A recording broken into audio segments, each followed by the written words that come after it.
He will need you.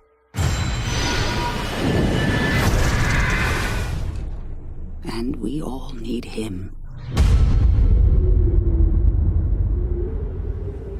Hey everybody, it's the Frickin' Film Critic here, and today I'm going to be talking about the dreadful Avatar The Last Airbender. This is by far one of the worst movies I've seen in my entire life. And if you think I'm being a little bit too harsh on the movie, trust me, I'm not. Never before have I seen such terrible acting and such bad CGI in the past decade. I'm gonna let you know right off the bat that I am a huge fan of the show, so this review might be a little bit biased, but I saw the trailer for the movie and I was like, oh crap, no, because it just looked terrible. But then I said, I can't judge a book based on its cover, just like I can't judge a movie based on its trailer. So I go in to see the movie, not looking at the Rotten Tomatoes scores, I just go in there, I see it, and I'm like, wow, this is terrible. No. I have no idea what made M. Night Shyamalan go, this would be a great idea.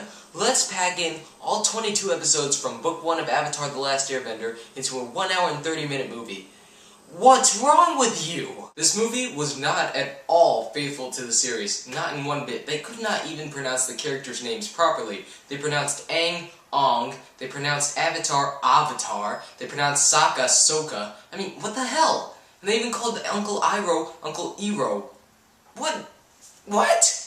And Uncle Iroh was skinny! And he didn't make one T-joke. Also, Aang's character is really depressing. He doesn't make one joke throughout the whole thing. He just doesn't even go, I want to go penguin sledding. That was the first sentence he said in the series. Now I'm going to talk about the god-awful acting in this film, because it is the worst.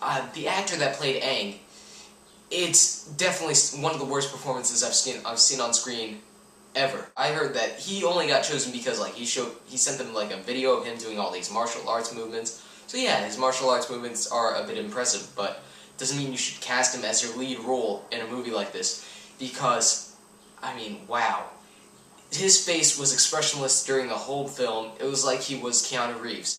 And the actress that played Katara, she's worse than Megan Fox. It pains me to even say that, because I thought there was no worse actress than Megan Fox, but that's not true. See this movie, you'll see the acting whenever she cries. You know she's acting. There's no emotion in these characters whatsoever. There's no character development. You don't get to know any of them. You don't feel bad for any of them when any bad things happen. There's one scene when Katara's character is crying, and I'm like, I don't care! Being a fan of the show, I somewhat knew what was going on half the time. But still, the pacing was just terrible. You know, you can never know what's going on. There could be one point where somebody's going to be at one place, and then a second later, they'll be somewhere completely different, like another country. And you're like, how did they get there? No explanation. But for somebody who's never seen the series, somebody who goes into this movie as an average moviegoer, they're going to say, what the fuck is going on? Because this is some of the worst pacing I've ever seen done in a film. I just want to briefly talk about Dev Patel's character. He plays Prince Zuko, who has little to no scar. He's also got little to no dialogue. That's a huge problem throughout the whole film. There's no script.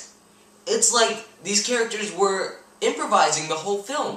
That's probably why there was no character development and there was no emotion, because they're not saying anything. There's no story to follow. You can't follow this movie. Now to talk about some of the worst CGI of the decade. Appa, he looks like he was pulled straight out of Where the Wild Things Are, and Momo looks like he was pulled out of a video game. This is awful CGI. I mean, we're in 2010. We've seen some great CGI animation. You could have tried a little bit harder with this CGI, because it is terrible. And I also have to talk about the extremely noticeable green screen background throughout all the scenery. It's so fake. I also have to briefly talk about the bending. I mean, come on, what was that? It looked like everybody had epilepsy. So, overall, there was almost no story, no characters to follow, no characters to feel bad for, no emotion, terrible CGI animation, terrible pacing, and overall just a terrible movie. This is the worst movie of the year. It beats Clash of the Titans. It beats Eclipse. This is bad. 0 out of 4 stars. I'm the Frickin' Film Critic, and so long.